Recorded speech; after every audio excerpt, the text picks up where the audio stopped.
is coming. Cover your butt.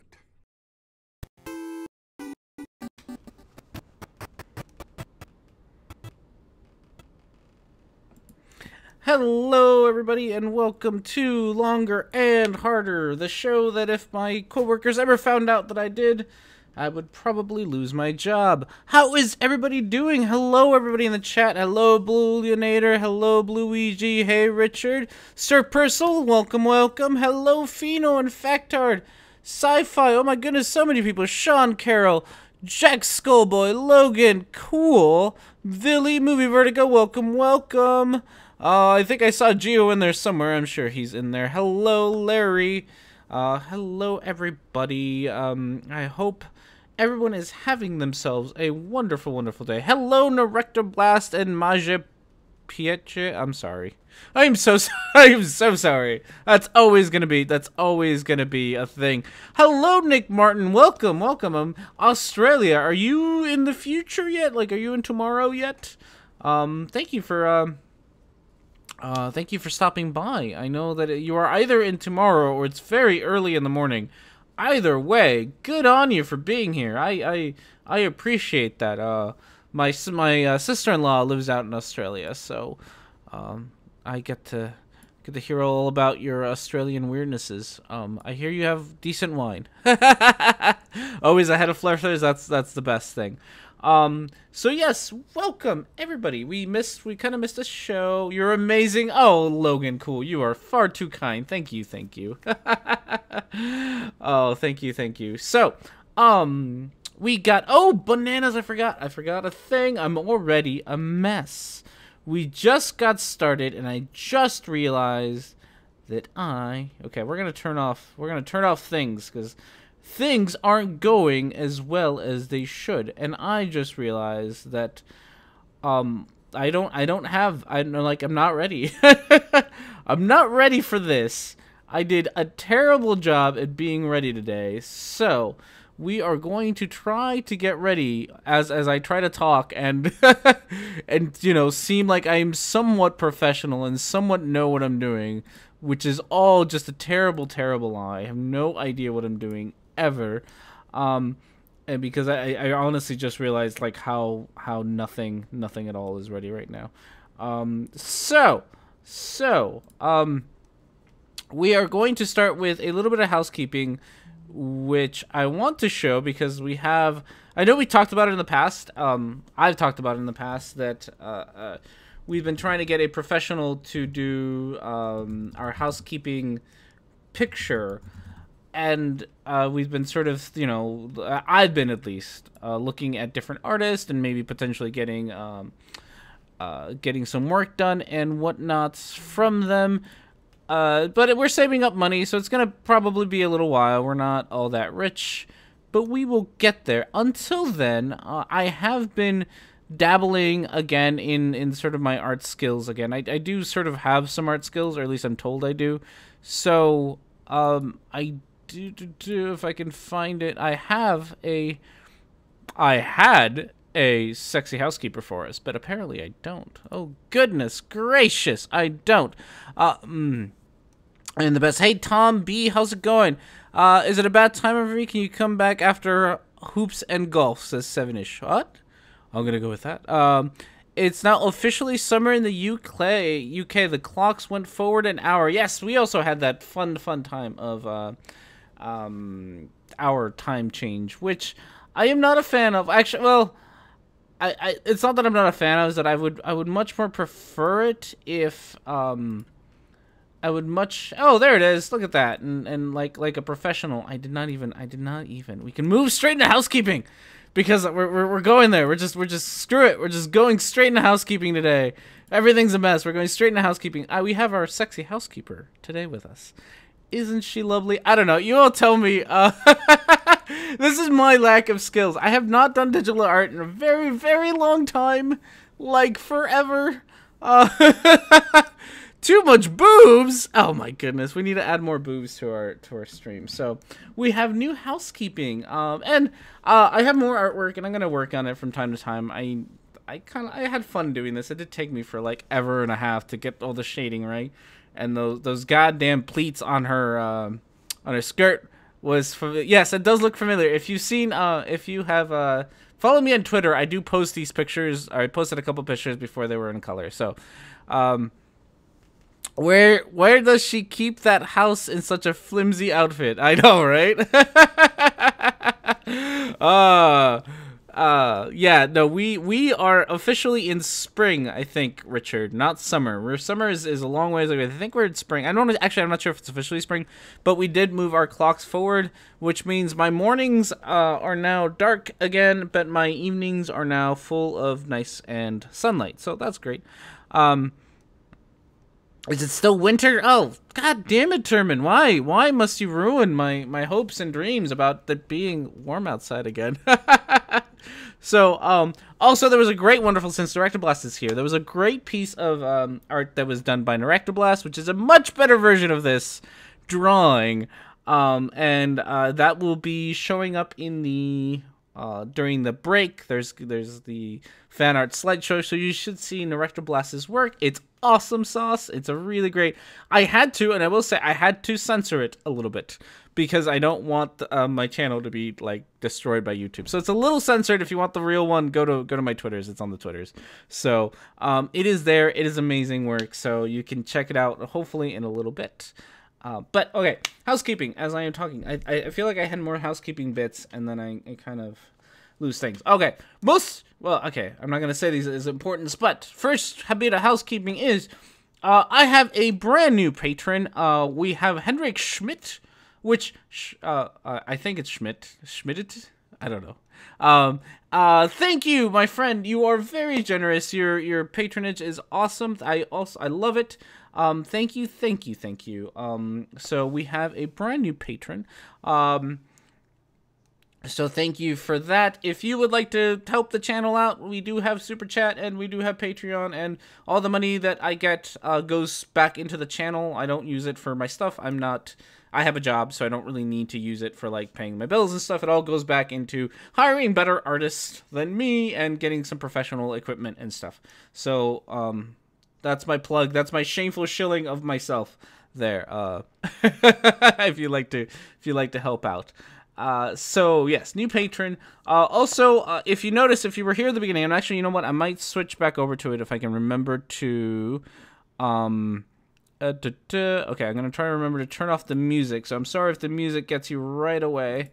Okay, we have a new overlay for the beginning of the show, and this is the same overlay that'll be in the sort of the break time, right?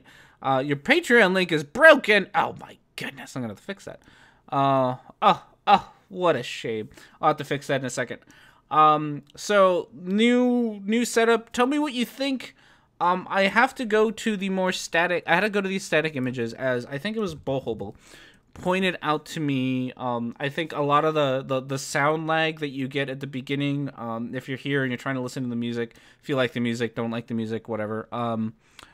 A lot of that comes from me showing the really cool background that I show. I don't think my bandwidth can quite handle that bit rate of trying to show that and trying to show the other stuff at the same time. So it's there's my Patreon. It should hopefully be working. That should be the same link. So I don't know why it's broken. So Bohobo pointed that out to me, and we are switching to a static image until maybe I get a better computer, or maybe I get better internet, whichever happens first. So let me know what you think of this as opposed to the other one. So that's part of housekeeping today. There's quite a bit of housekeeping. This might take a while. I'm gonna try to go through it fast. The other bit of housekeeping, which I should probably also start with soon, which is something that doesn't matter all that much to everyone else, but it matters to me, so I'm gonna say it because it's my goddamn show. If you follow me on Twitter, you have probably saw that my grandfather passed away this last week. I took it kind of poorly at first, but I've gotten a little bit better about it. It's mostly I can't go to his, or I couldn't go to his funeral, and there's no way for me to for me to make it there because I don't have a passport. So there was not much I could do, and it, you know, like the horrible guilt of being a terrible grandson. So not that this matters, because I'm sure my grandfather would not approve of my show, but this show will be dedicated to him. And I wanted to ask those of you who are here with me, and those of you who join me on my weekly debauchery, if you have a drink, you know, raise your drink for my grandfather. I don't believe in heaven or hell, so he'll never see this, but you know, raise your drink, raise your glass. He would approve of the beer. So you know, this show, for whatever it may mean, is dedicated to my grandfather, who passed away on Wednesday. All right, depressing shit out of the way. I think that was it for housekeeping. Is depressing stuff and yeah, raise a soda, raise your drink, guys. So depressing stuff out of the way, we can move on to beer of the week. So we do have that. Can I do this professionally, or will it look like crap? No, we will do this professionally. Beer of the week. We have today an oatmeal stout by Free State Beer Brewing Company in Lawrence, Kansas. So we got another oatmeal stout, which is great. Red posted the right one, but it landed me in a 404 message nonetheless. I don't know what's wrong with that, huh? Well, the question is whether he believed in heaven and hell. He did. He did, which is probably why he would not approve of my show. Very religious. If you don't know, I am Mexican, so born and raised. So I was raised Catholic, and so is the rest of my family, except for me and my sister. So very, very religious. All right. So did you just try other stouts before, or is this a repeat tasting? No, this is we tried other stouts before. This is a new one. I hadn't seen this one before. I'm trying to, along with Beer of the Week, if you follow me on Twitter, and I am going to plug more of my Twitter, because what I am doing now is somebody suggested that I actually post my beers of the week on Twitter. So this image that you see will get posted on Twitter with the hashtag of the handle of the brewery who does it. So if you want to go check out more of their stuff, you can go, you can follow me on Twitter and find it. So go, you can do that to find out what the beer of the week, and then I'm giving them a score, and I was going to make a scorecard, and I'm still working on it, or not, yeah, a scorecard. Pretty much, it's going to be a 1 through 10 thing. I don't know what's going to sit at the number 10 spot, like what kind of beer, because it changes all the time. A number 1 is like, you misspelled roasted R&D. Did I? Well, that's not getting fixed. I can't actually fix it live, so it's gonna be a shame. My terrible spelling is there for the world to see. So what was it saying? Something. I don't know.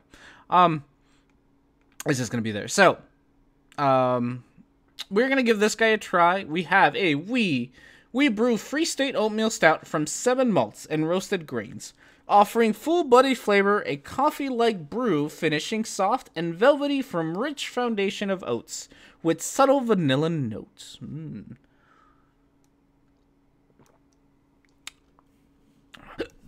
Oops, excuse me. That's not bad. Oh yes, I was talking about my scale, and then I forgot my scale. Let's see. Okay, that's a little okay. It's bitter. It is, but not like super bitter. This isn't like IPA levels of bitter. I can taste the vanilla. The vanilla is very subtle. It is very. It's smooth enough. It does have that velvety bitter. It is like drinking coffee. It is. It's pretty good. I gotta say, it's pretty good. I appreciate this one more than some of the other ones I've had. It's pretty good. So, I would give this one a hearty recommendation at a. I want to give it a. I am gonna give it a 7 out of 10 on this one. It does have the nice bitterness to offset the velvety smoothness of it. It goes down nice and easy. The bitterness is sort of an aftertaste. The smell of it is great. It's got a great smell. It's very delicious, very nice and dark beer. So if you like your dark beers, this gets a 8 out of 10 from me. It is very delicious. And in case you were wondering what the scale was, because that's what I was talking about before I got distracted. A 1 would be like the pissiest of beers that I would ever drink, which would probably be like a Bud Light or something like that. A 3 would be like a Corona. A 5 would be like a Guinness out of a can. Everything above a 5 is probably going to be a microbrew that is delicious. And I don't, from there on. I don't know what a 10 would be, because honestly, there's delicious stuff all the time. So it is very good. But that is our beer of the week. All right, hello, Dippy Patata. How are you? Thank you. Yeah, Budweiser is pretty much water. Any of those light American beers are just the worst. Sean Caro. So Guinnesses in the U.S. are kind of crap. I mean, they're not awful, right? Like, if you're at a bar that only serves like American beers, out of cans and shit, then a Guinness is a good like resort. If you can't find like a nice microbrew or something local, a Guinness is pretty good. So that's why I'm putting it at 5. Like that's kind of my threshold on how bad I will go. I will drink Coronas if it's a nice hot day out, because I have my guilty pleasures, and Coronas are one of them. I know they're not that good, but they are tasty and delicious when it's really hot out. So I will do that. What happened with Jism? I don't know what happened with Jism. Canadian Bud Light is better than U.S. Bud Light. Oh yeah. yeah. American beers, just those. If you wanna go into like terrible, there's all sorts of terrible American beers. Like they are god awful piss beers that like you buy them. There's beers here that you can buy like in liters. Oh, not quite liters. I forgot what they're called. They're not quite liters, but they're giant. There's giant bottles. And you can buy them for like less than $1 for this giant bottle of bottle of beer. And they're just the worst. Coors, Miller, or Pabst. Pabst is pretty down bottom of the barrel. Yeah, they are just the worst. So King cans, like King cans. We called them handles in college, like a handle of beer. I don't know if that's a thing. But they are awful. Like you can get like Colt 42 or Colt 50 something is one of them. I forget. I haven't drank such shitty beer since I got to college, because I decided that I could do them. Blue Moon is Blue Moon. I would stick as kind of a guilty pleasure. I would stick it around the Guinness level of a 5-ish for me. It's not bad. I will drink it. It's good. I would prefer a lot of these. I prefer a lot of the microbrews more than I prefer like Sam Adams, Guinness, Blue Moons. There's one other one Goose Island, which are kind of Colt 45. Thank you, Elvin. Yes, Colt 45s. Those are they're mass produced, and so they're still kind of on the crappy side, but they're not like on the full crappy side. Like they're not what I would prefer. I really do prefer microbrews that are kind of limited, and you kind of have to either go to the brewery or you can only buy locally. Those tend to be better for me. So Steel Reserve 211. Oh my goodness. Yeah. Oh, that takes me right back to college. Don't ever drink those, kids. If you can afford it, don't drink those. I thought Dos Equis was meant for women. No, Dos Equis, it's a bitter beer. I'm not sure it's really for that. Yeah, oh my god, all these terrible beers are just reminding me of all my awful years of college drinking awful beer. I am glad we're not doing that anymore. All right, so as we keep talking about terrible beers, we do not have. Well, we do. I have 2 videos for us today. We have the potential video of watching the Charlie Horse, the rest of the Charlie Horse video, which I did the response video about yesterday. The problem with that is not that I don't mind talking about it, is that I kind of covered like everything that I had to say about it. So if you really feel the need to watch it again, we can. But the other option is that he does have another video, which is supposed to be like the part 1, which I think is on Earthshine. So we can talk more about the eclipse not being the same size that it should, or not being the size that it should be, or we can talk about Earthshine. Those are our options. Oh my good, Nightbot, are you being a dick? You are being a dick. Nightbot, don't be a dick. So those are options. We have other video or Charlie Horse. Those are kind of it. Charlie Horse was a terrible their goal salesman. Yeah. Please say he mentions currently. He probably does. So unfortunately, and like always, I did invite him to come onto the show because, you know, I want to give people their opportunity to come and yell at me for whatever, right? But it sounds like he hasn't actually made a video in like 5 months or something like that. I actually found his video through Globebusters. It was like a mirrored one. So that's the only reason that I saw it, is Globebusters had it up. And I even think that video on Globebusters is kind of old too. So I doubt we'll see it again, but okay. So it sounds like Earthshine, Earthshine seems to be the thing. Okay, Earthshine can't be the thing. We can do Earthshine. Let's grab this one. We'll get Earthshine ready to go here. Let my computer get that up. It'll take like 5 years. No, it won't. That's a lie. Grab Earthshine and because I am super prepared. There we go. No, not Skype. I don't want you to show me Skype. I want you to show me that. But bam. All right. So we can watch some Earthshine, guys. See what he has to say about that. I'm sure it's the same kind of nonsense that Anthony Riley was peddling, because understanding cameras is not a flat earthers thing. I'm not sure if I've probably talked about this in the past, but somebody at one point, oh fuck, oh, party's over, Micro showed up. Hey Micro, how's it going? Oh my god, my throat is really dry today. So, oh goodness, I'm just doing the worst. Just being the worst. And I'm probably gonna have to take an early break because I am feeling my bladder filling up already. I have been up I've been up since like 4. And my wife and I have been trying to rearrange the living room. So we got a lot to do. Hello, Adrian. Nice to see you here. Okay. So we have a little bit of Charlie Horse here, and let's see what he has to say. Oh, there he goes. He's just quiet. He's just quiet. Were you one of the millions of Americans who saw the recent eclipse? Did you know that something is wrong between what you were witnessing and what the scientific community told you what you were seeing?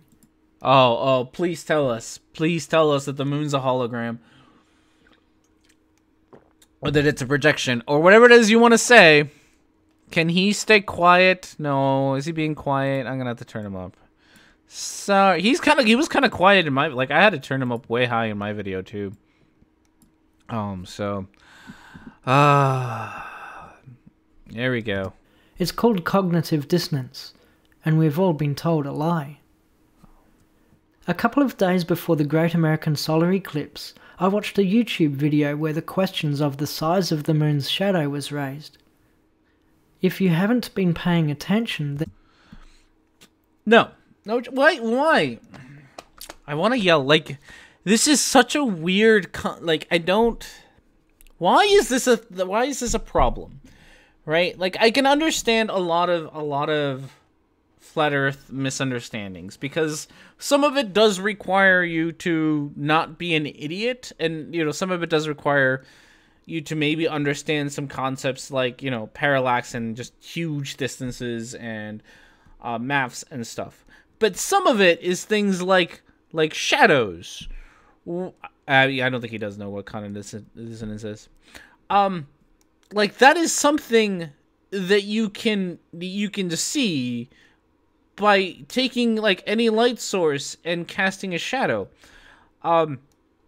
This weird, like, shadows can only be the same size as the object that cast them is disproving false by by any shadow that you can sit down and make. Like, if you're ever out in the sorry, throat's a little dry today. If you're ever out, like, in the mornings when the sun is nice and low on the ground, and you see yourself, you know, you're walking down the street or whatever, and you see your long-ass shadow being cast, like, across the street, you can easily tell right there that your shadow doesn't have to be just your size. Like, shadows stretch. Like, oh my god. It's one of those. It is one of those concepts that should not be so difficult to understand, because we see this happen all the time. This model is definitely not to scale. It is like I showed kind of a couple of scale pictures in my last video. One of them was like the sun and then the moon and the earth kind of superimposed on top of it, and to scale, and they are just the tiniest little dots on the screen.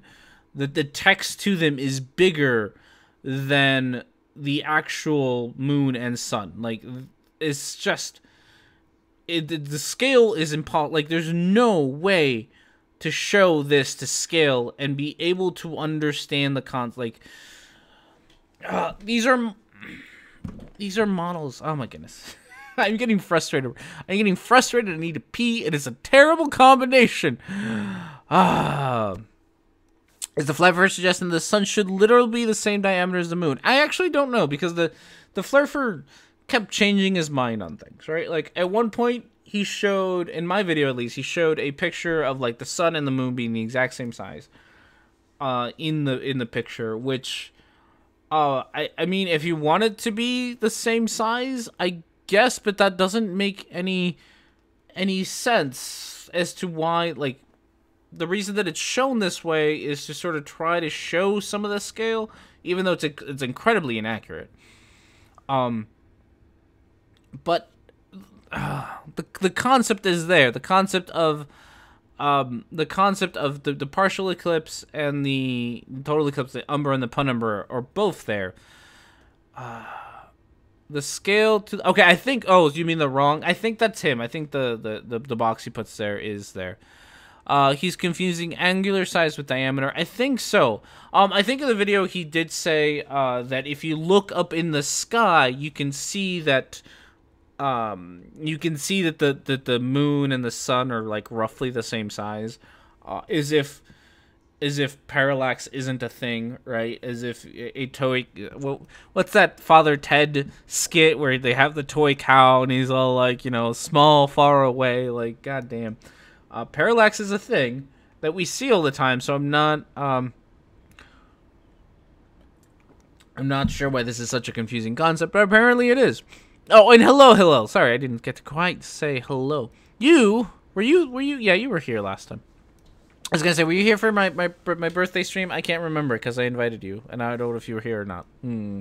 Say it with me now. Perspective. I know. Imagine that, right? This one is close, but that ones are out there far away. Yes.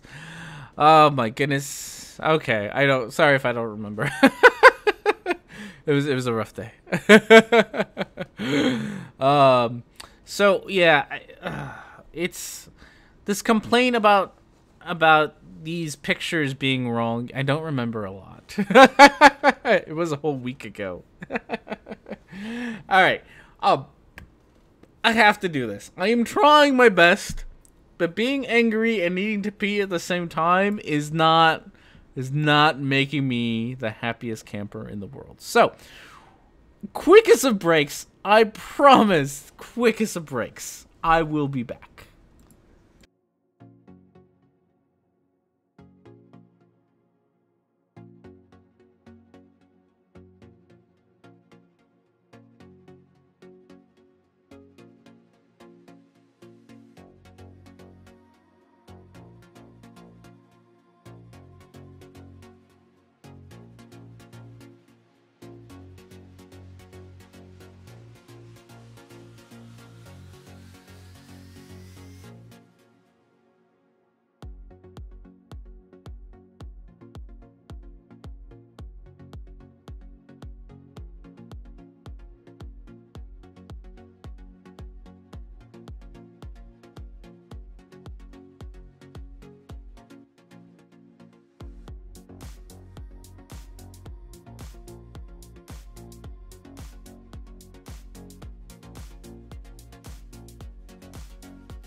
All right, and we're back. Like I said, quick as it breaks. Oh, micro. That is the kind of thing that gets me banned on YouTube.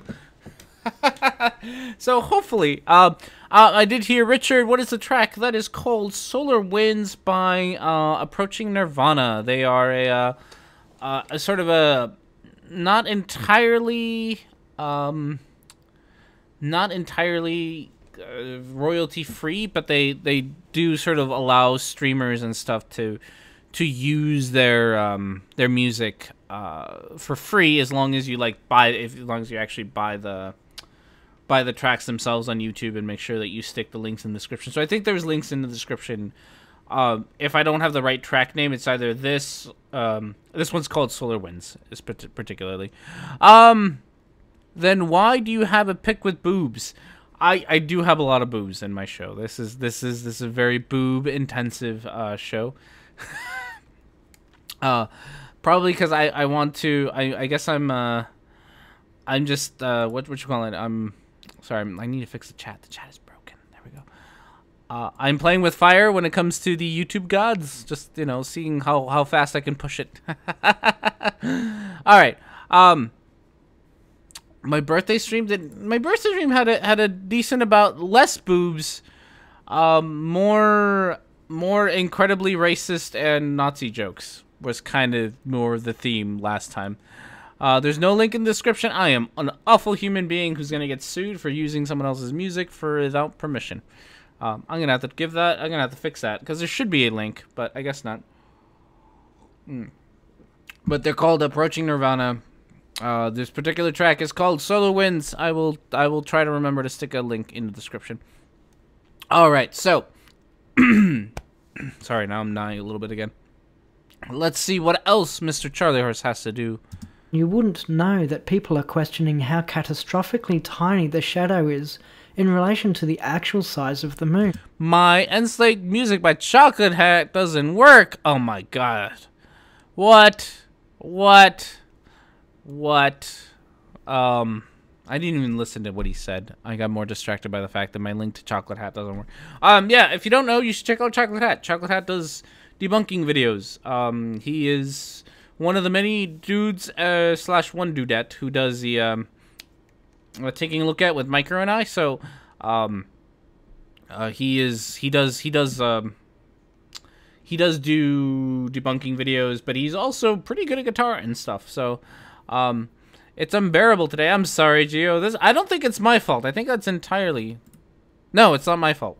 At least YouTube says it's not my fault. YouTube says it's your fault. So I'm gonna listen to YouTube on that one. So yeah, I'm gonna have to figure out where to figure out how to fix that link, because you should be checking out Chocolate Hat. He's an awesome guy. So I didn't listen to him. I should listen to him. All right, we'll go back like the 2-3 seconds. There we go. Know that people are questioning how catastrophically tiny the shadow is in relation to the actual size of the moon. Why? Why is this a problem? Why is the size of a shadow such a big problem? Get a light source, shine it on an object, and you will see that you can have different size shadows. Why is this such a thing? Oh my goodness. I'm sorry, Micro. I'm sorry, Gio. You guys just get the worst of it sometimes. Don't call him Chocolate Hack. Actors only call him the Scottish Owl. Everything else is unlucky. Oh, I see. The caveat typed on the diagram and such for flat earthers not to scale. I know, right? Like, I don't. This. He never says mate. It's true. He does like his scotches. So he's a pretty good. He's pretty good. He's pretty knowledgeable about his scotches. We gotta get him to do a heavier Scottish accent for us more often. I think he tries to speak his English a little bit more American when he does his videos for that. I don't understand this whole shadow thing either. He lives in Wales. Isn't that the same spot? I don't know. Isn't it? I don't know where Wales is. I don't know. And honestly, besides the U.S., I don't know where any other country is. I'm not even gonna lie to you. I don't know. Does he live in Wales? I thought he lived in Scotland. Oh my god, I thought he was Scottish. Okay, I don't know. Chocolate Hat, I'm sorry that I do not know exactly where you live. I am incredibly, incredibly sorry that I am a terrible, terrible, terrible friend. Where is France? I don't know. Somewhere in Canada, like Newfoundland, right? They speak French. That's where I'm guessing. Somewhere in Canada. Where is Germany? That's pretty good, Gio. I'll give you that one. Scotland is up. Wales is down and to the left. Okay. You know what? I believe you. I'm not sure he has a guest owl that comes from Wales. Chocolate Hat himself and the missus, no idea. Yeah, I know I'm gonna have to ask. Francis in Canada.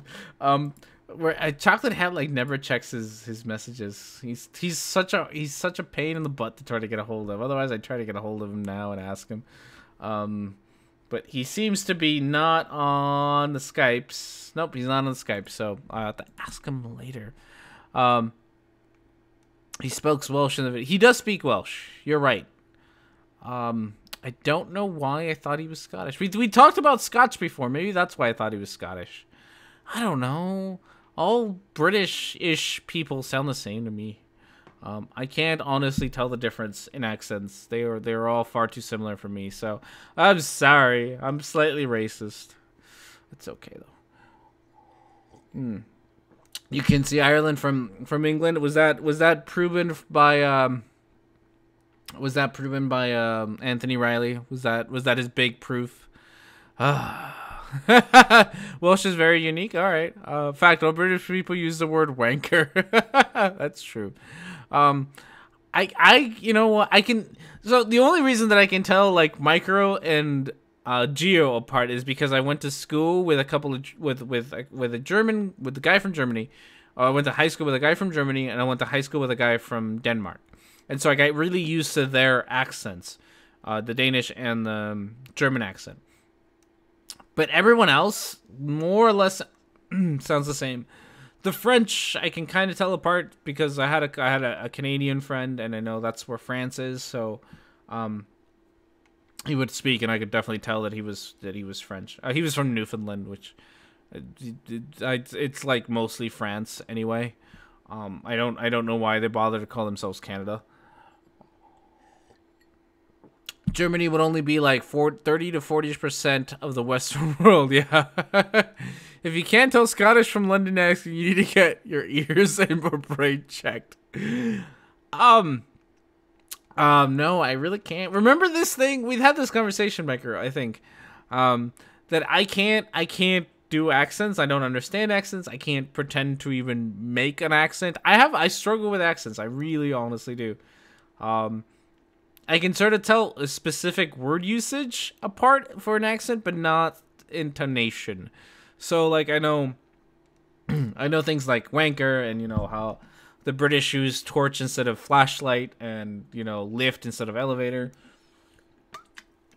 flat instead of apartment, those kinds of things. I am language retarded. I can tell those things apart, but I can't hear differences in pronunciation. I can hear different word usage, so I can tell that someone's from like the Midwest in the U.S. because they'll often say pop, and things like that. But besides that, I even in the States, I kind of have a hard time, unless it's extreme, like a Southern drawl. Like besides that, no, I go by word usage more than actually. How about this? Like, I could tell them apart. Oh, well, you got one on me there. God, why are all my links broken? Oh, fucking YouTube, stop breaking all my links. You know what? You know what? Fine. I will fix all of the links in all of my videos, maybe when I'm done. Maybe. Alright, let's keep going with the, what Charlie Horse has to say to us. Not only is the diameter of the shadow a physical impossibility, But there is Wait, another... wait. Go back. You had a thing. Is it a blur? Credit to NASA August. I mean, I don't know what you expected the shadow to be. Like, do you expect like all shadows to be like solid lines? Breaking the links. Oh my goodness. Yeah, I gotta fix all the things. Is that it? So I think at some point, I don't like. I think he expects shadows to be like sharp. Like he once did, you know. Speaking of, since we talked about digital art earlier, like old school way of doing drop shadows, like back before drop shadows was like an easy filter to use, like back when you had to use like Corel Art like 1 and 2 or whatever, was to copy your image, lower the brightness all the way so it's just black, and put one image on top of the other and just sort of offset them, and that's like how I used to do drop shadows back in the day. So they were very sharp. They didn't have any of the blurriness to them, but it sort of gave you, you know, this shadow idea. And I'm wondering if that's how he thinks like all shadows work. They are just exact copies of the thing that is casting the shadow with no blurriness, no gradient. That's the word, not blurriness. No gradient in the lines. Like, it's got to be a sharp line. Mac Paint on the monochrome Mac. Yeah, right? Like, there's no gradient. It has to be a sharp thing. It can't be anything else. Because apparently that's the only way. Fixer drunk too, not drunk enough yet. I am not drunk enough yet. I had to take the break. I am way off time. Well, I guess I started late. Yeah, there doesn't have to be. So I'm sitting, and this is, again, one of those times where I wish I had a camera. I was looking at cameras this week. I might, maybe soon. Don't hold me to it, but maybe soon. Cameras might be bought, and R&D might reveal his face. So I'm playing with the lamp on my desk, which isn't very powerful. It's like a 20-watt bulb or whatever. Oh, that's hot. As I touch the bulb, and like even just holding my hand over it, you can see the gradient of the shadow. Like, I can see the umbra and penumbra of my hand over my goddamn desk lamp. And this is just me fucking dicking around on my desk, right? Like, this isn't me being a flat earth researcher, and I say that with an infinite amount of air quotes that you can't see. That's just me dicking around with a lamp on my desk. These are the people who say that they do more research than actual scientists, and yet they can't be bothered to find a light source and put an object between the light source and a surface to see how shadows work. This is why you're such a joke, flat earthers. It's not the insane ideas, right? Like, people have insane ideas. It's the arrogant stupidity. It's the absolute arrogant stupidity.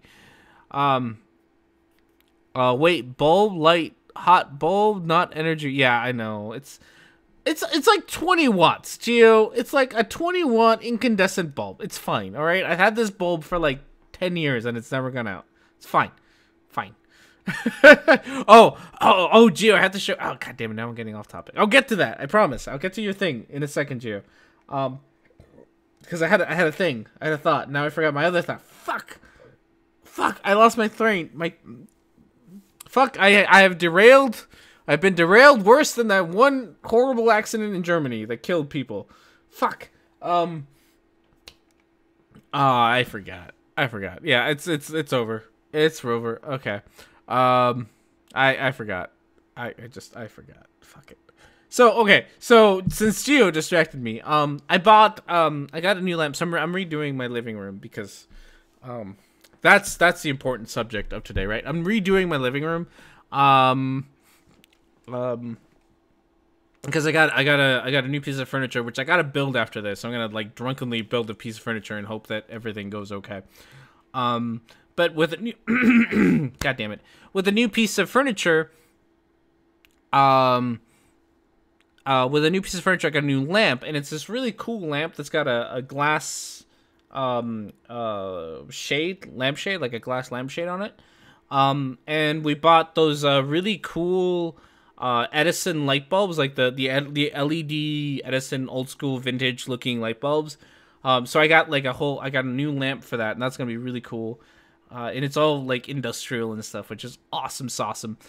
And I got like a string of lights with the Edison bulbs in them, and so I'm gonna somehow light my living room with string lights instead of like actual.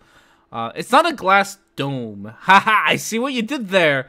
It's more like a jar. But you know, cylindrical. Oh, hello, Ola H. How you doing? Hello, Fact. I'm not sure if I said hi to you, Flactart. I am not getting a black light bulb. I live in an apartment. I don't want to know. I don't want to know. So yeah, so we got don't for the strippers poll. Oh, speaking of which, and again, derailed from a fucking derailment. So yeah, I'm getting a new living room. It's gonna be high. It's gonna be high. It's gonna be awesome. God damn it, gotta not read and talk at the same time. So I'm gonna have an awesome new living room in a little bit here. Maybe I'll tweet a fake picture of it. Hello, Pat-Eye. Thank you for joining us, my friend. I am glad to see you. You are new. I don't think I've seen you yet, Pat-Eye. So welcome to the show. Welcome to the show. Thanks for showing. Thanks for showing. Thanks for showing. God damn it. What alcohol percent is this? Because I feel like I'm doing all the things wrong. I might be doing all the things wrong. Hey, big brother. Good to see you. Please live stream that you drunkenly assemble IKEA furniture. If I had a camera, I would. I think well, okay, one, it's not IKEA because I ain't that cheap. It is actually a very nice piece of furniture. What's going to be more entertaining is me trying to build the lamp and then drill a bunch of holes in the wall to hold up the string lights. That's going to be that's going to be the dangerous bit that'll probably end up with me losing a finger or two. So typing might not happen as often, but yes, I'll probably tweet a picture of it because it's been the weekend project to go out and find furniture that my wife and I both like, and we rearranged the living room. I just have to put together this I should do videos on feminism. I'll talk about that one in a second because I have one or two. So yeah, so that'll happen in a bit. So yeah, maybe I'll tweet about it. What was I talking about? I was talking about something. Oh yes, videos about feminism. Okay, so I'm not a feminist, and I don't like modern feminism, I should say. I should be very specific because I do like the women's rights movements and all that stuff, right? Like I'm not opposed. I'm not a sexist asshole. I probably am, but I'm less so than other people.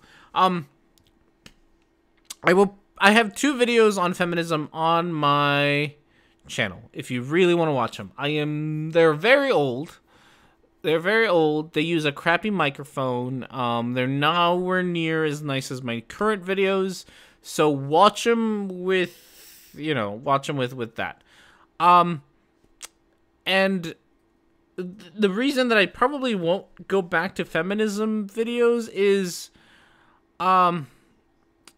actually not because I don't feel like they shouldn't be called out on their nonsense. I think everyone should be called out on their nonsense. But there's a giant flood of anti-feminism videos on the internets. And I don't want to be part of that flood. I don't want anything to do with that flood. There was sort of a bandwagon 2-3 years ago that everyone jumped on. And that's kind of how this channel started. Is I jumped on that bandwagon, but then I jumped off. And it's I don't want anything to do with that. Like that group of people who jumped on it. I want nothing to do with them. I think a lot of them maybe started with good intentions, but at this point they're a bunch of sexist, racist assholes, and I want nothing at all to do with that group of the anti-feminist group. I really don't. I really just don't want anything to do with them. I'm not, while I agree with them on a lot of points about feminism, I strongly disagree about a lot of their points afterwards, and I also see a lot of them not do what I try to do, which is to be skeptical. So, I have done one video recently-ish. I know I'm gonna get on with it. Then why do you hang out with Dan? JK, I know.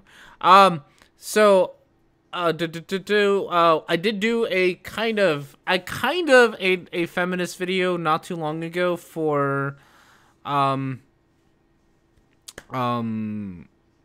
was it? The Ben Shapiro versus anime video that I have somewhere. That one I kind of talked that was kind of a feminist HW video, but what I tried to do there was kind of criticize both of them. Like I tried to criticize both the SJW community and the conservative community because I think they're both kind of equally silly. Like I don't think that one is more silly than the other, in my opinion. So you can watch that one because I do criticize a lot of sort of social justice feminist ideas there. And we've obviously gone down this train today. So Jack Skullboy, well, thank you, Jack Skullboy, for stopping in. You have yourself a good rest of your weekend. You didn't come here to hear about feminism. I mean, I didn't show up to talk about feminism, but, you know, that's what happens. I understand the derivation. I just want to know who coined... Oh, for interwebs, yes. The crazy religion nuts have been multiplied thanks to abstinence-only education, lackluster education, yes. There are two kinds of feminism. I think I think... Like any ism, there is a spectrum of isms. You know, I don't think we can I don't think you can just say there's two. Honestly, I think there's a spectrum of it, and there's some feminists who are very much so in the, you know, I see that women kind of get it kind of shady sometimes, and it's kind of sucks, and I, you know, want to do that. There is definitely a spectrum of Jeranism too, and I can talk about that because he's got his own spectrum. You know, there's those kind of those kind of feminists who are very much so in the, hey, we should improve things for genders and stuff, and I just kind of take on the label for things. And then there are definitely the crazy ones, but that happens with all isms. Like that, the Christians are the same way. There's, you know, nutty flat Earth, creationist Christians, and there's, you know, the ones who just sort of show up to church like twice a year just so that, you know, they keep their mother-in-laws happy. They're all on a spectrum, and I don't really want to talk about them as like, you know, I don't want to. What's that term? I don't want to pigeonhole them necessarily. Yes, we have entirely right. Bluigi asked me a thing, and I forgot what was it. Jism Spectrum. Yeah, Jism Spectrum is like you should, if you haven't, you should go watch that video that Slice Push Game did, and you can entirely see the Jism Spectrum, where on the one hand he's very much so in the camp of like, we should test things, and, you know, trying to be a skeptic, and I say that with all the quote marks, or, you know, air quotes in the world. And then he's a complete religious nut at the other end of the spectrum. So he definitely has his own spectrum of it himself. Nothing wrong with feminism per se, but Anissa Christina is not a feminist. She is into Kickstarter money from gullible people. Sexism in video games is hardly the greatest issue affecting women. Exactly. And I have that. And this is why I've the couple of sort of more social justice-y videos that I've made more recently.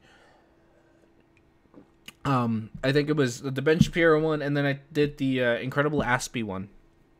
I tried to talk more about the fact that people seem to be getting incredibly easily offended over things that don't really matter. And I think that things like sexism in video games, while I've seen it happen, like if you play video games and you play video games with women, you will see it happen, right? you will see sexism happen. And I'm not saying sexism doesn't occur, but that kind of sexism is different than like everybody, you know, Princess Peach is a what you call oh, what's that term? She's a captured princess, whatever, right? Wait, you can play video games with women? I know, right? And I've seen that one like in person. Like I used to play this MOBA called Heroes of New Earth, and I used to play it with one of my friends all the time. And if you had, you know, if we couldn't quite get a full party of 6 together, damsel in distress, thank you, Bohobel. If we couldn't quite get a party of 6, and we ended up with like randoms in the party with us, the moment that they found out that she was a woman, I wouldn't say all the time, but like 20% of the time, it would instantly devolve into, send me a picture of you. Are you hot? Like, oh, you have such a sexy voice. Oh, women can't play video games. And that kind of nonsense. So it's not like it doesn't exist. It's not like women don't sort of have a hard time with, you know, don't get, you know, don't get discriminated against. And I'm not going to pretend like they don't. But I think worrying about like damsels in distress isn't actually helping those problems. And I also think that there's also a better way to address some of these things.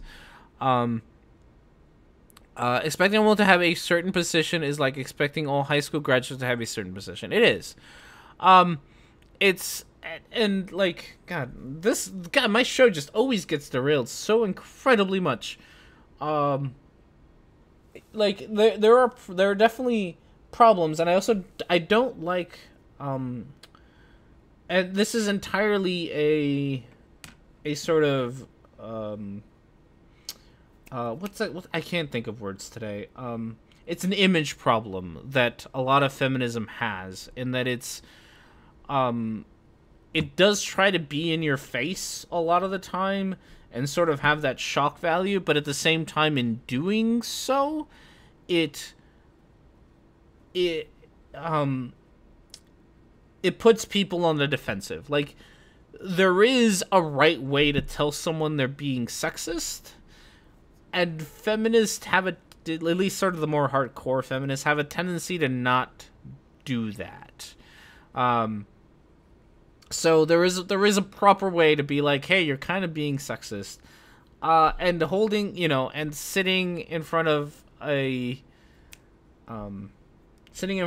school, or a university, and yelling at people is not the right way to do that.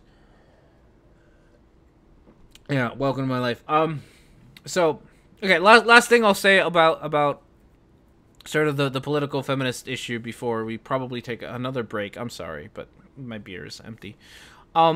Is that along with a lot of the problems with feminism that I have, is my biggest problem, especially with a lot of the left, is this this protest of everything.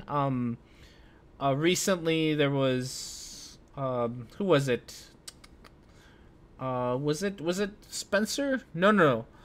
Oh yeah, it was the Sargon of Akkad thing. Like the Sargon of Akkad did a speech, or tried to do a speech at a college campus, and while he was there, a bunch of people decided to, I think it was Antifa, I don't know. And they showed up, and they like raided the thing, and they were just kind of assholes, right? And that whole thing, the whole nonsense that happened gave more credence, like the Antifa sort of protesting Sargon gave more credence to Sargon than if they had just not shown up. And that kind of stuff is stupid. Just like, don't protest people if you, like, just leave them be and let them go into obscurity instead of giving them attention and therefore promoting in a way promoting their ideas. The same thing happened with Milo Yiannopoulos. Regardless of whether you like Milo or not, the strategy used to shut him down was to protest all of his, you know, appearances at colleges, and that just gave him more attention, and it gave his whole quote unquote free speech thing more. Yeah, not platforming, no platforming.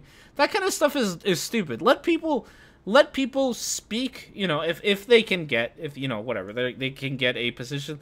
Let people speak, and instead of actually protesting, boycott it. Boycott their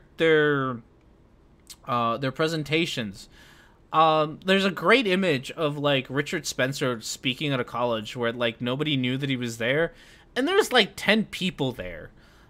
Because yeah, he is really as bad as Alex Jones is. Like, and there's like 10 people in this auditorium listening to Richard Spencer because that's the amount of people who actually want to listen to him. But by protesting him, you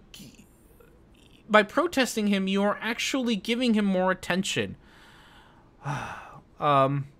Well, I don't like. I guess I mean protest. In the like, protested in the like, you know, the kind of way where you get your idea out there, but don't actually show up to the event, right? Like, don't sit there and show up to the event. Don't sit there and try to disrupt it. At this point in social media, you don't have to actually show up to protest something, right? Like, you can, if you're at a college campus, you can put up signs, you can put up newsletters, you can make Facebook groups to say boycott this, and you can protest in sort of this quieter way, but don't ever bother to buy tickets or show up or try to outbuy tickets. Just let the 10 people who want to go listen to Milo show up. And it seems like, I guess it seems like a victory for him, but it's more of a victory for him to have somebody show up at his show and, like, you know, and protest, like violent protests, like, you know, like the last one, that the reason this started was Sargon of Akkad. Like, somebody punched him, right? Sargon's gonna get more out of being punched than the protesters are gonna get out of the protest that they did for Sargon. And if you're trying to show that someone's ideas are stupid, you're doing it the wrong way. All right, I will stop talking about politics and SCWs, but hey, the question got brought up, so I got to answer. Okay, break time. break time. I will be right back with more beer and more stuff.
All right, and we're back. And since I saw the question about who drew the sexy, sexy housekeeper, not that one. That one's me. But the one, I think a couple of bits before that, and Micro answered it.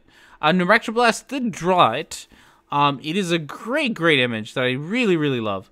But there is a slight problem when it comes to YouTube, is that I actually did have to censor it a little bit. So you gotta, if you want to see the full thing, go to the Twitters. There's the full one, and it's not censored. There are nipples on it. This one, yeah, I blurred out the nipples, which I hope is enough for.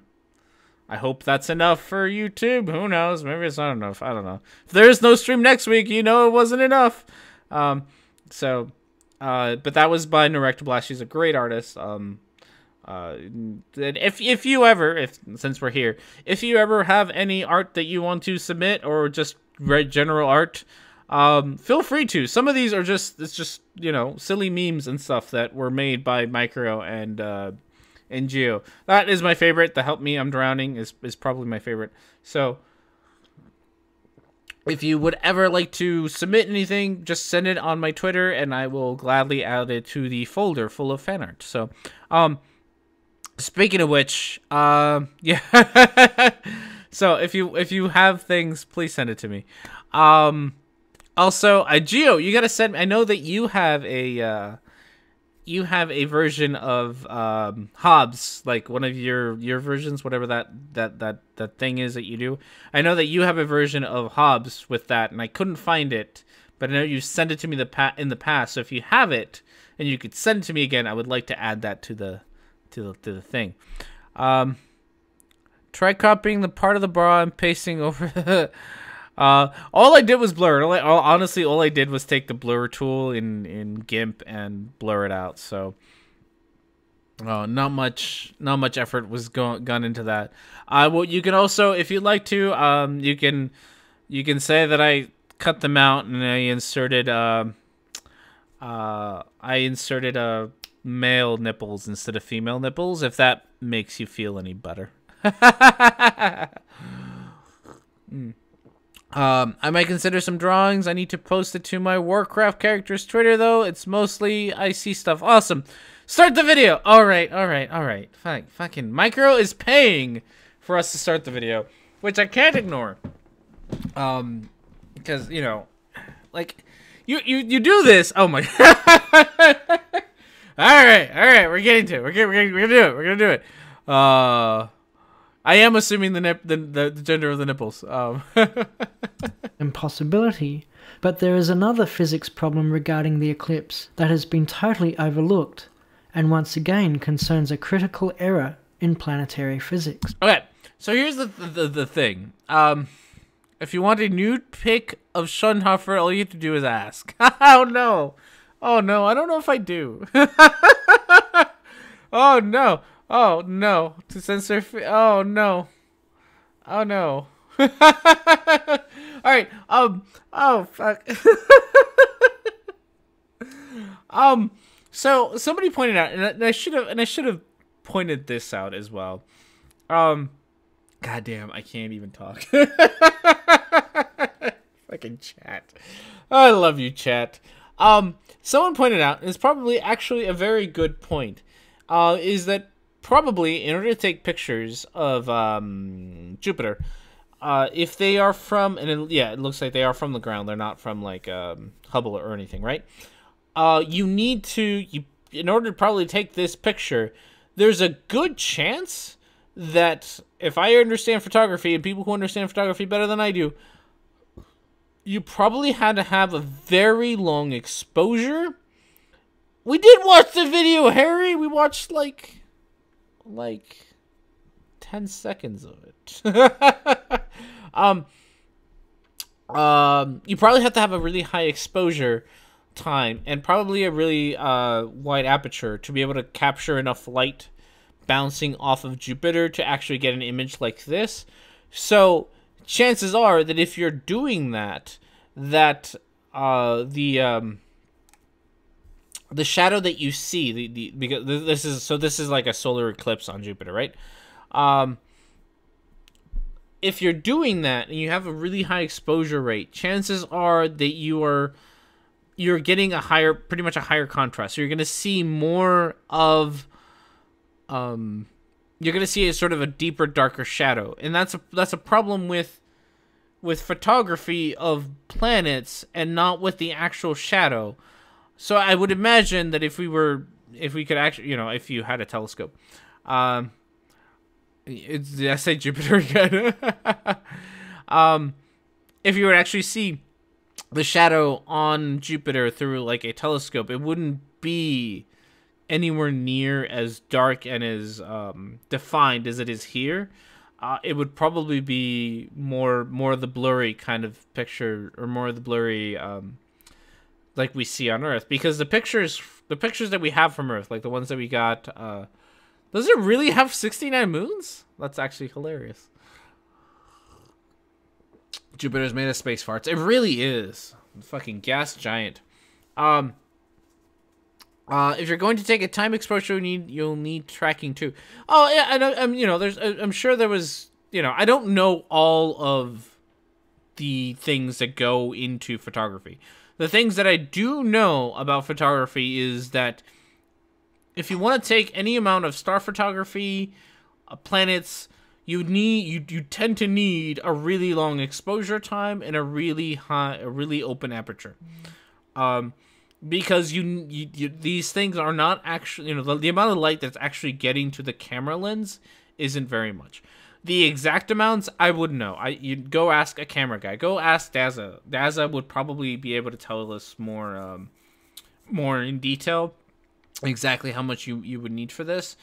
But I think at some point I talked about how a lot of like star photography, you need almost a minute full of, a minute long exposure just to capture stars properly on not film, because we don't really use film, but like on a camera sensor. So you really do need high exposure, which does two things. It makes the brights brighter and it makes the darks darker. So it does make shadows look darker and more defined, as well as making brights look more bright. I'm gonna, since we are just, since we are just always off track anyway, I know that you can sort of see what I'm talking about. If you have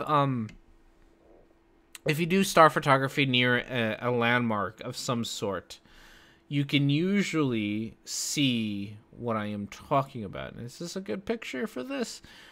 Oh, I think it is. Yes, I think this more or less shows what I am trying to say. So we're going to try to save it and add it so we can see it. Okay, go away. And we will go over here and over here. And I'm sorry if my screen shifting is making anyone really dizzy. I am incredibly sorry. We are going to say go like that. And we're going to grab this picture, and I will try to show more or less what I'm talking about. Desktop. Sorry, I'm like super professional today. This is like the day that R&D decides to be super, super professional. Look at that. Look at that professionalism. But this picture more or less shows what I'm talking about. Where if you look at the house, you can see all the shadows coming out of the house are very, very well defined. And that is, OBS Studio. Yeah, I do know OBS is studio mode. It's just, I have to do it. And I don't want to. Wolfie6020 would also be a good source for this. Hello, Havoc app. Nice to see you. I'm glad you could join us. Thank you. But yes, you can sort of see what I mean about making the shadows more defined and darker, and making the brights brighter. That's just a thing that happens when you do star photography. Havoc, Are you the one who does star photography? I have, that is a great picture. I think Havoc does. Do you do star photography? I think you do. You're gonna have to tell me. Hello, Santanzia. Santanzia. How are you? Thank you for joining us. Havoc, if you do star photography, which I want to say it's you, but I could be wrong. If it is you, tell me if I am right or wrong, because I might as well while I'm here. I'm bracking up. It happens to the best of us. I am looking good on my side, so I think I might be a YouTube thing. YouTube's been a bit of a bitch. Okay, so we are looking at Havoc. We are looking at this picture of a shadow over Jupiter. And more importantly, we're paying attention to the sharpness and how kind of Multi-Tom-Tom. Are you the real Multi-Tom-Tom? Are you? I made a video about you, by the way, Multi-Tom-Tom. In case you don't know, if you're the right one, or the real one. Also, you're invited on my show whenever you like, because that'd be cool. So we are looking at the sharpness and the darkness of the shadow. And my explanation, but I don't do star photography. I don't photograph planets and stuff. Is that in order to capture a photo like this, you would have to have it, you'd have to have a really long exposure with a very big aperture, if I'm remembering my terms right. So that would lead to, I always sound, Multi-Tom-Tom, I sound drunk like 90% of the time. Even when I'm sober, I sound drunk. That's just the way my voice sounds. But that's not the point. Also, by the way, I made a video about you. You are welcome to come on my show, which happens around this time, to talk about your video. If you would ever like to, you are more than welcome to come on here. It's hard to get the moons because I have to turn the exposure down for my telescope. Okay. Did you know that Jupiter's GRS is shrinking? Did I? No, I did not know that. I am Mexican after all. I do actually sound very drunk all the time. There's nothing I can do with that. Yeah. So am I wrong there, Havoc, in saying that would cause a deeper, more sharp shadow to appear, even if it's not necessarily a deep, dark shadow in, like, if you were to actually see it live, it wouldn't be so deep and dark. But it's because of the fact that we have these long exposures that we get these kinds of shadows. So let me know if I'm right or wrong on that, because you actually know this stuff and I don't, and I'm just pulling from what little knowledge I saw or have. Multi-Tom-Tom. Jared Beauty. Oh my goodness, Jared's a beauty now. Jared, how did you raise up those lengths? How did you raise to these ranks? God damn it, I can't talk. What about Riley? Oh, you got pwned by Riley? I doubt that. You might have to drop in to explain. Okay. We might have to. We will figure out a way to do that, but I don't think I can at the moment because of the way the stream is set up. So I'm sorry, but so we don't know. We don't know yet. We'll have to go with the I don't know yet. I can't imagine Anthony Riley winning anything. Anthony Riley also, by the way, has an open invite to my channel, and he has refused to come on here. I'm guessing because he's too scared of me, as most flat earthers are. And I'm going to stick with that one because none of them want to come on here. So be afraid, be very afraid of the cat with a bow tie. He is terrifying. The slightly drunk cat with a bow tie is the scariest thing. Sly is a coward who doesn't talk to flurfers. Multi-Tom-Tom, you have a opportunity to talk to me if you would like. I have a handicap of 1.5 beers, so, you know, I am almost a flat earther at 1.5 beers. Alright, we're gonna move on. I'm gonna not tease. I'm gonna not tease Multi-Tom-Tom so long. Yeah, I figured it was the same reason, but we will move on. We will move on to the rest of the video for a little bit here. Maybe Multi-Tom-Tom will take up my offer or not. Who knows? Have a look at this photo. I took this photo myself and zoomed the camera slightly so the moon would look accurate in the photo to the size I was observing with my own eyes. I think I did a pretty good job at getting the dimensions right. Now, the moon is 27% of the size of Earth, so if I was to take this picture and adjust the moon to fit, then pretend that I took this photo from the moon, then this is how big the Earth would look relative to standing on the moon. No. No. No. Why? Why? I don't... Why? Why? I don't know why. Why do you think that would happen? Bye, Ulubu. I cocked that right up. Bye, Luigi. Have yourself a good evening. I can't. I slur. I'm sorry. He's confusing angular side with the actual diameter. Mostly because we have actual pictures of the moon from the moon. Or sorry, the moon. The Earth from the moon. It looks nothing like that. God damn it. Oh God. This is like a... God damn it. This is a bunch of stupid. Why would it look like that? Oh my goodness. The moon, the Earth looks like the moon from us. It looks rather tiny in comparison. Like, to the sky. Oh my goodness. Why is this such a problem all the time? The flat earther Jism is a coward. Resurrected wanted to debate him, and Jism pussied out, and Red fulfilled the challenge. Jism had it set. Yeah.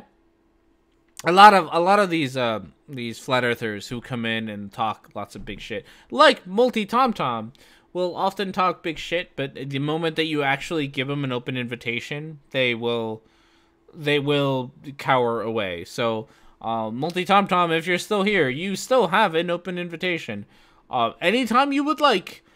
It doesn't have to be my Sunday show, but I would prefer it to be my Sunday show, because that's when I'm free. But it doesn't have to be my Sunday show. You are welcome to come onto my channel and tell me all about your stuff. And you can tell me all about it. I will let you talk. I am very good at conversing instead of trying to talk at you. So you are welcome. You won't, because you're a coward, because flat earthers are cowards who don't actually want to debate this subject. They just want to talk at an echo chamber or preach. So, and I will give you the benefit of a beer and a half of handicap, because I honestly think that I could still take you with a beer and a half. So there you go. That will actually be probably the last time I feed the trolls on that one. So yes, no. The moon, the Earth would not look like that from the moon. You don't understand angular size versus actual size. Because you just don't seem to. I like the fact that I don't know how to explain this to you. It should look more pear-shaped, honestly. Honestly, the Earth is not looking pear-shaped enough for this picture.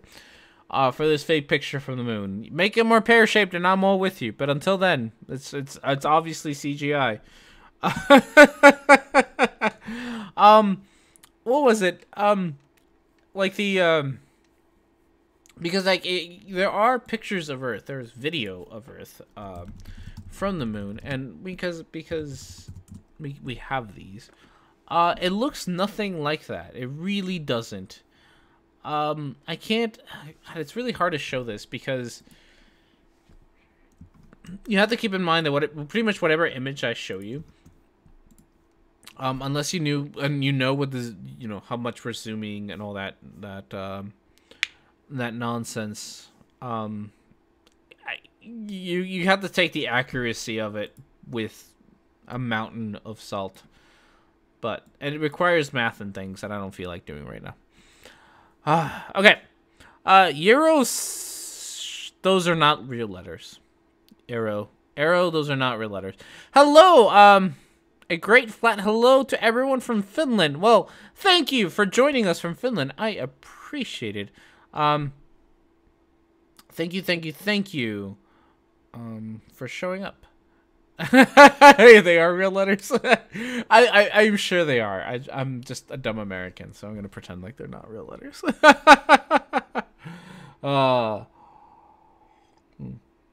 So we will. Oh God, we've been doing pretty good with this video. We'll give it a little bit more here. It's pretty big, isn't it?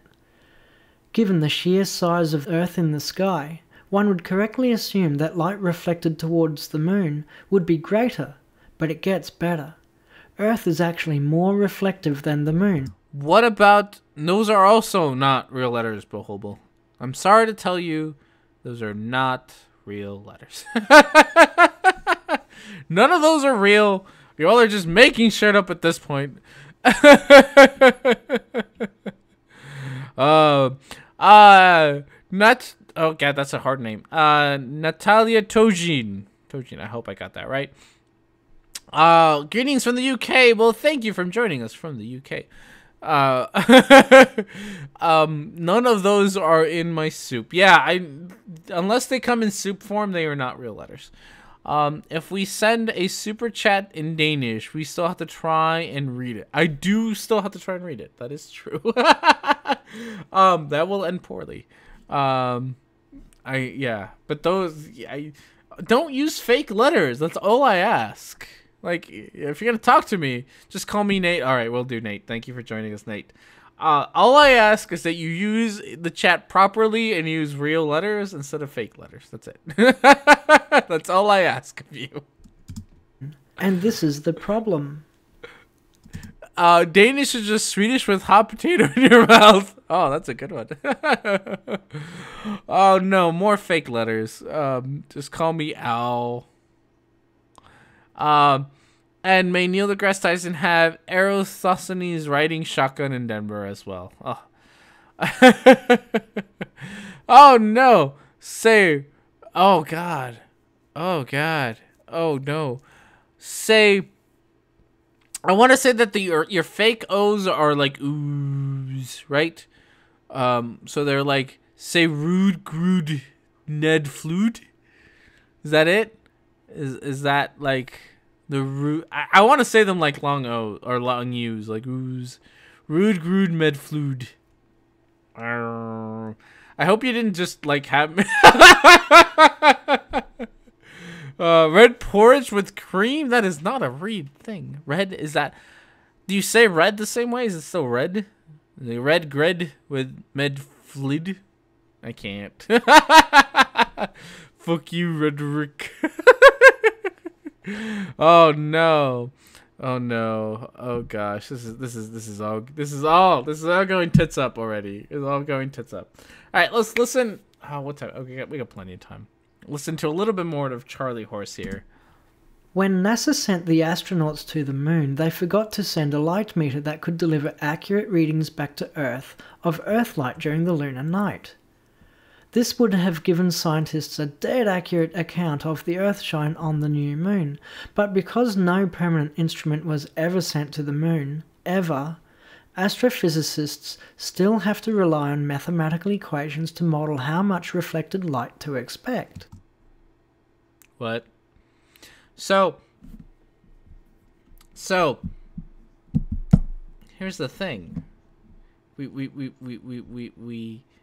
We brought back rocks from the moon, right? So we don't like, so what was it called? It's not albedo, right? Is the albedo of something is the amount of light it reflects. We don't have to guess at the albedo of moon because we brought back part of the moon with us when we went to space. So we could, you know, test the part of the moon that we brought back with us to figure out its albedo. It's not like complicated math. You can, like, no, you wouldn't even have to, right? There'd be no need. You recorded, you're saying, okay, I'll have to, I will download it first, and then I will have everyone else listen to you say your nonsense. I don't know, it's an MP3. It's gonna make me open it in fucking, it's gonna make me open it in iTunes, and that's gonna take me like 1 billion hours, right? Wait, what? No. Multi-tom-tom. No. Fuck. I said I was gonna ignore you. I want to ignore you because you're too much of a coward to come onto my show, right? I'm going to ignore you for that. So, Multi-tom-tom, if you would like to talk to me about trees on the moon, feel free to come onto my show and tell me about it. Okay? Until then, you are too much of a coward to do it. But feel free to come on here anytime you like, okay? Just you know, anytime you'd like to, come on here. You are more than welcomed. And you can tell me all about your stuff. Okay, so yes, we brought back rocks. You wouldn't need to take a light sensor up to the moon to see how much light space, or moon rock, sorry, how much light moon rock was reflecting, because you could do it here afterwards. You can't, because we brought some rocks with us. Like, if you're going to accept, which I'm guessing Charlie Horse is accepting as part of his, accepting for the sake of argument, that the moon landings were real. If you're going to accept that, then you're also going to have to accept that we brought back a piece of the moon with us. We brought back moon rock, and we can test this stuff. So your nonsense is entirely just useless. You forget Hobbes. Hobbes would push them off the edge. R&D would have a killer cat. He is kind of a killer cat, is this. I found a piece of Mars rock on the high desert and was paid $500 for it by a geology proof. He totally wasted all his money on petrified wood. Oh, yeah. Because that's what all space debris is. It's just petrified wood.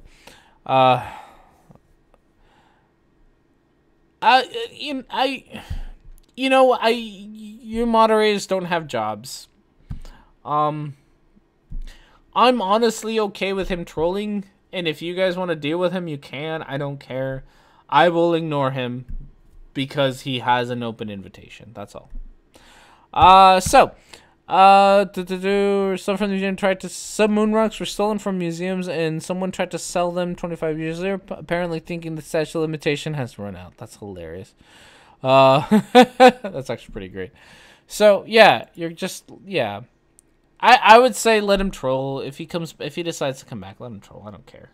It doesn't bother me any. It really doesn't. The most he's gonna do is get ignored. I do wish he was less of a coward, though, but that's just me. Sana Dolichva, an astrophysicist from Melbourne, Australia, wrote this on the subject. The moon has an albedo, which is the measurement of how much light is reflected without being absorbed, of 0.136. The energy the full moon is reflecting at the Earth is 0.0037 watts per meter squared.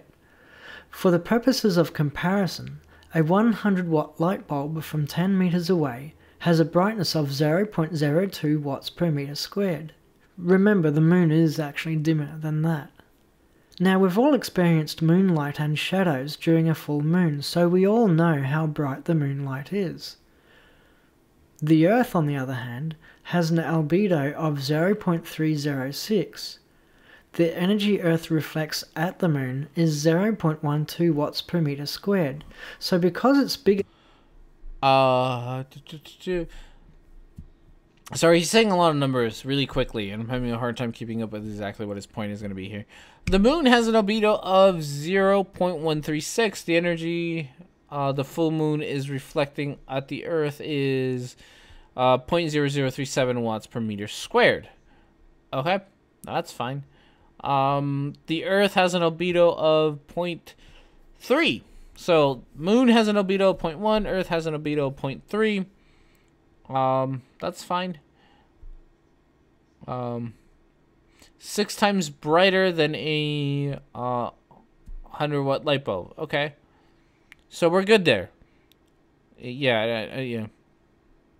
I have to wonder how flat earthers explain meteors like the one that was recorded in the Russia dash cam, how it got through the firmament. Yeah, I know that I've used that video before because for whatever reason. Oh, I remember why. Flat Earth asshole thinks that we should have like these giant scars on the Earth from where meteors hit, and they just sort of like drag their asses across the Earth, without understanding the huge amounts of energy that meteors have when they hit Earth, and how they fucking explode. So I've used that before. They don't really have an explanation for it. Moon is not made of cheese. I know, it's the saddest thing in the world. It's horribly disappointing. Horribly disappointing. If Flat Earth asshole fails to understand reality, yes, he did. He was, by the way, his test. So he had two reasons why he believed that the Earth should have these like Earth or these crater trails on them. I don't even know what to fucking call them because they're not real. So I have to come up with new words for them. I've heard that they're kind of real on the moon. You do find them, but I'll talk about that in a second. These meteor trails. His whole reasoning behind them was that he saw them in Hollywood movies. Crater Trench. That's a good one. He saw them in Hollywood movies, and he shot a BB gun at the ground, and the BB gun made these trails or these trenches. So that was his evidence for it. I have seen, and somebody had commented and right after I made the video, someone also said that you can actually see them on newer photos of the moon. You can actually see them as well. The much smaller meteors actually kind of roll around on the surface, because they're smaller and they move at they have less energy, so you can actually see in like the newer, like way new photographers, you can actually see them. I've been told this. I haven't seen this, so I don't know how real they are, but they are definitely much smaller than the kind of meteors that the one that is shown in the Russian dash cam, the dash cam, it actually explodes in midair and then explodes again when it hits the ground, and it's fucking huge ass explosion. I don't know why anyone would expect that to leave a trail behind besides just a giant hole. Trench Crater was the name of my high school band. Oh, that's actually a really good name. Somebody should do that thing where they copyright that name. The lack of consistency gets me. Sun, moon, 3,000 miles above the flat plane under the firmament. The claim a video shows rocket hitting the firmament. It's 72 miles up. It's true. Recently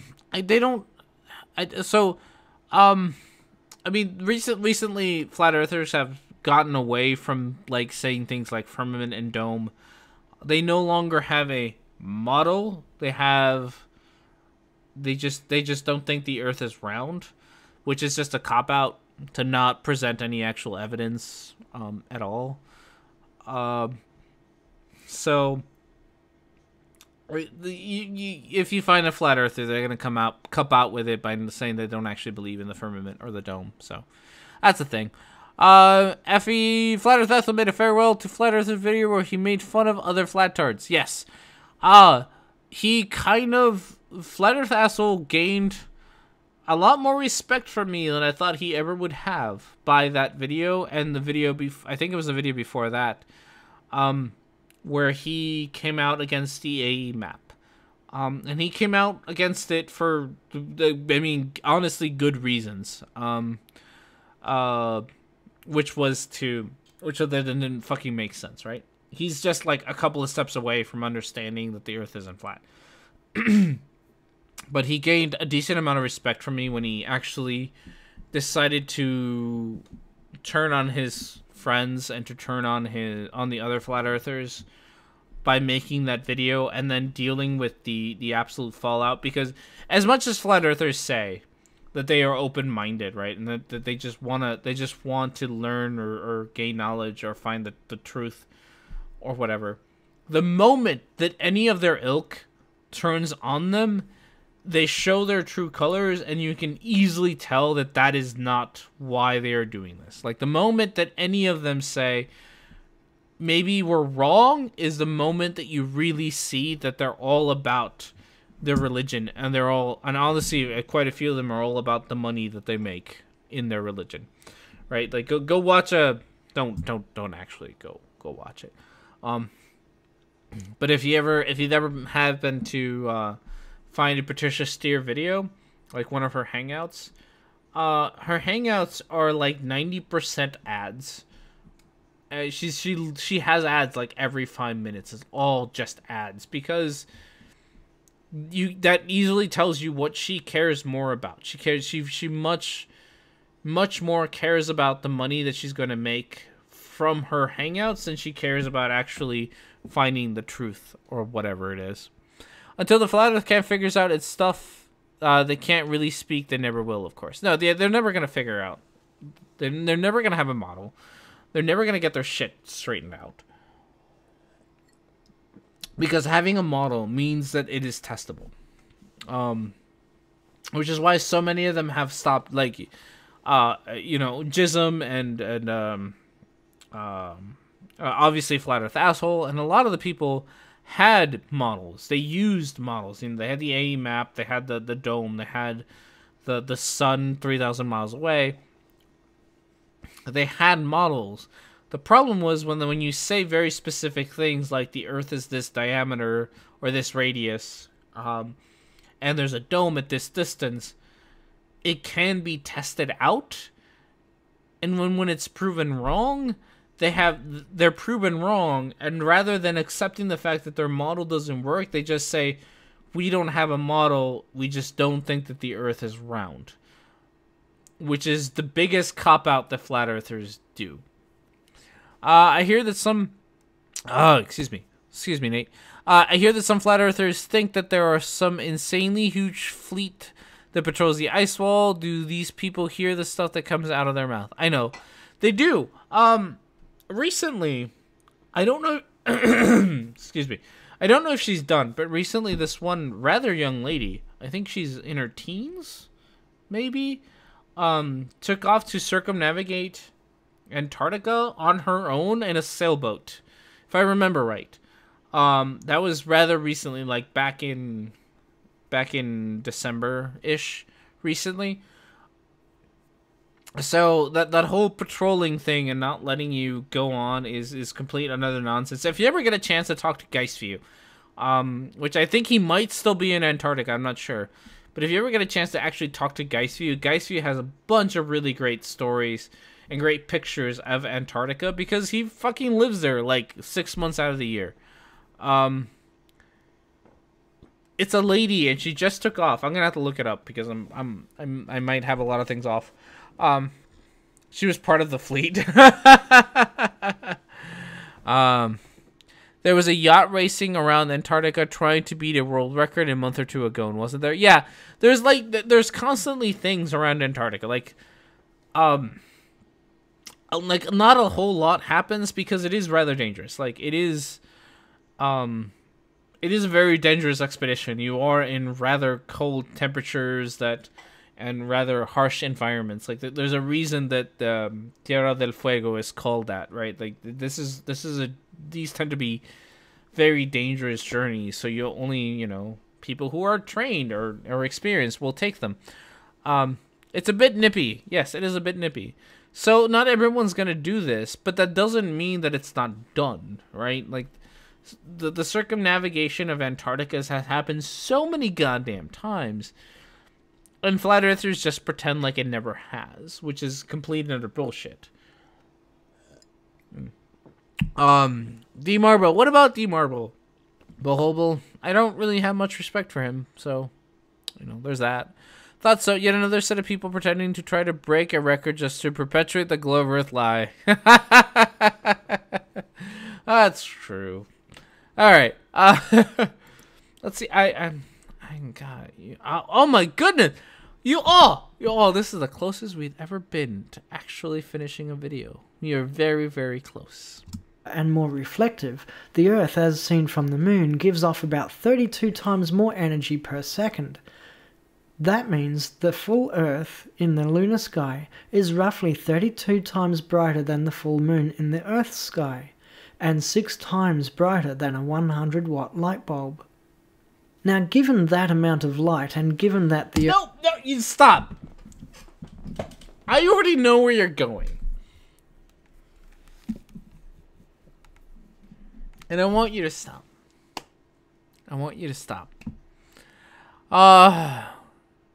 D Marble is monetizing his videos to pay for his trailer. Of course he is. I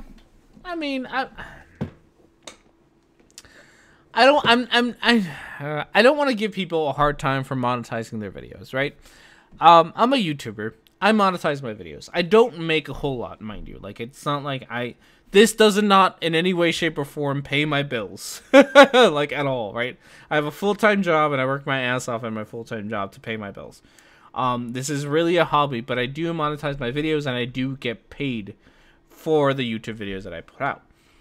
And the thing is, I still put some amount of effort. Every video takes, for me, somewhere around 2 to 6 hours to make, depending on if it's a quickie or a full video. So I like getting paid for my work, right? Now, if I can get a little bit out of it, I mostly use it to improve the channel rather than to pay for my bills because I don't need it for paying for my bills. So I'm not going to give him a hard time for that yet. What I will give, because I don't know about D Marble. I don't know if D Marble, I don't know if D Marble is a legitimate idiot or if he's a con artist. I really don't know. And it's hard to tell with flat earthers. It really is. A lot of them are definitely con artists. I think people like Jeranism, people like Mr. Thrive and Survive, I think people like Patricia Steer are definite con artists. They do it for the money. I definitely don't think that Jism actually thinks that he... I don't actually think that he believes the Earth is flat. I don't think he does. I think he's... he does it entirely for the money. But I don't know if D Marble is just ignorant and stupid. Jism doesn't think, period. That's true. So I don't know. I don't want to give him... I don't know D Marble enough to say what he is. And even if I do, right? Like, even if I say D Marble is a con artist, my evidence for that is just my gut feeling about it. I don't have any proof, right? And you never can with flat earthers. You honestly never can. Hello, Dr. Philbos. Long time no see. NASA lies. They promised me show checks long ago. I know, right? I'm 50-50 on D Marble. He could be a sleazy used car salesman, or he could just be that stupid. He really could be that stupid. I do think that the people who are that stupid exist. I think the Morgile is that stupid. I think Flat Earth Asshole is that stupid. I don't think Jism is. I don't think Jism is that stupid. I think Jism is much smarter than he lets on. It just doesn't look great to me, yeah. I think Jism is much smarter than he lets on to be. I think he really does understand he does understand what he's doing, and I think he's doing it for the monies. But that's just me. And I say that because that every once in a while he says things that are kind of on the cuff. Orphan Red, I'm on the fence about. I don't know about Orphan Red. If she does it for sort of the more Connie types, I think she does it more for the attention than the money. I think she really likes the money more than anything else. Not the money. I'm sorry. She likes the attention more than the money. Because I don't think, like, watching her latest videos, she doesn't get as many views as she should. She doesn't put out as many videos as she should if she's gonna try to make money off of them. I think she does it because people call her pretty and smart when she comes out with a video. And that might be, reinforcing enough for her to keep doing it. Mr. Drive and Drive. Oh, yes. Yeah. There's actually, oh God, I don't remember what video it is. I think I called it like 10 lame excuses for a flat earth. And I think it's part 2. And on my channel. And, Mr. Thrive and Survive like drools all over Orphan Red in that video. And it's kind of gross. So, Darth McGee, thank you for joining us, Darth McGee. Personally, I think at least 90% of flat earthers are attention-seeking pose and trolls. Some are looking for the money, most want the internet fame. Yeah, so I would agree. I don't know if they're pose or trolls. I do think that their behavior is reinforced by attention. I don't know how many of them don't believe. I want to say that it's a higher number than just 10%. Yeah, fame is also a strong word. I don't think it's fame. I think it's feeling special. You get to feel special when you get to have this special knowledge, right? Like you get when you're out and about, you get to pretend like you know something that nobody else knows. Not even notoriety. I think it really is just like you get to know, you get to have this fun little fact in your, and I say fact with a lot of air quotes. You get to have this fun little fact in your back pocket that you get to pull out all the time and be like, well, I'm a flat earther. I bet you've never met a flat earther. Like, it's a good party conversation. It's a good, look at me, I'm special. Yeah, it gives them an ego boost. That's a good way to put it. It does give them an ego boost. It's like self-diagnosing yourself off of Tumblr, right? You done a collab with Professor Stick? I did a video for Professor Stick. Well, he was on vacation. I subbed for Professor Stick. Yes. I want to do a collab with him. I gotta get in touch with him, see if he can do a collab with me. So I would say that it's more of this need to feel special, in the same way that people go on to WebMD to diagnose themselves. Yeah, dye your hair green. You subbed for him, Kinky. Oh, yeah. I think it's just a matter of wanting to feel special more than anything else.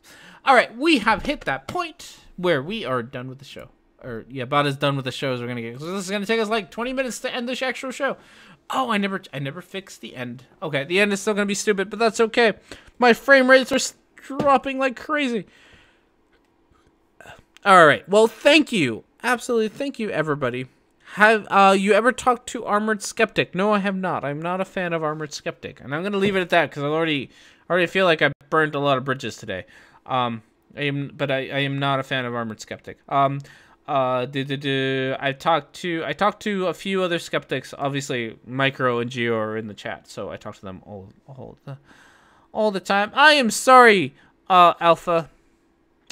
I know it's just the end. Okay, I need to play the clip.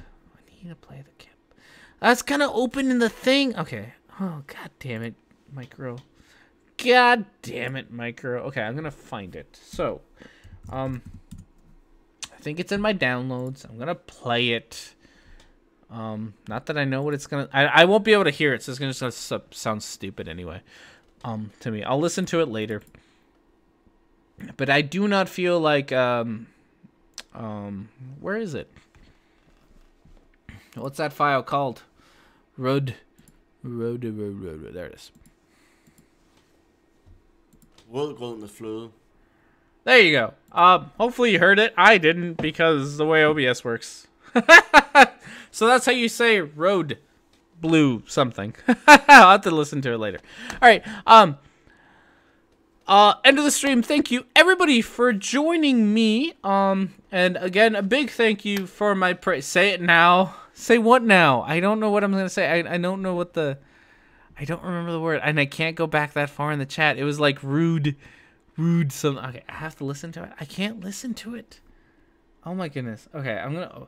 The problem is that if I open it, it's gonna open my iTunes, and my iTunes is gonna take like 1 billion years to open because this is a Mac, and Macs take like 1 billion years to open iTunes.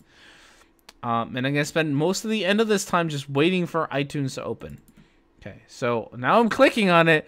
So now I'm gonna have to listen to it, and then I'll try to pronounce it afterwards. But now everything's gonna get all slow, and stuff. You cat can be a kitten right now. Meow. Rude, grud, fud, flood. Okay. Flu. Nope. That's not music. I don't want to listen to that. Why shit? Where's that? Oh goodness! I already cocked it up. You. Welcome to flu.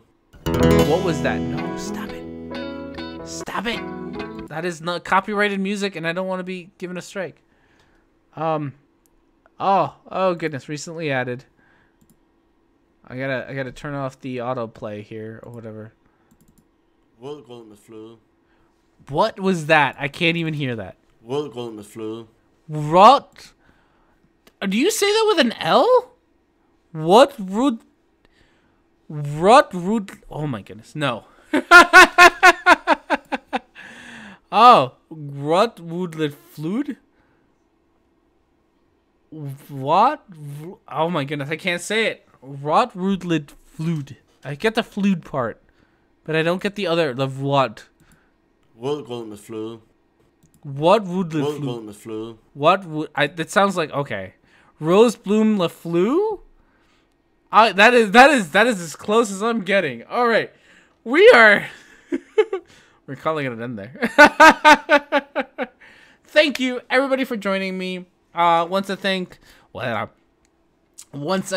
God, my nose and my mouth is so stuffed up right now. Once again, thank you to my newest patron, Henrik Schmidt. Thank you very much if you are watching this for being a patron.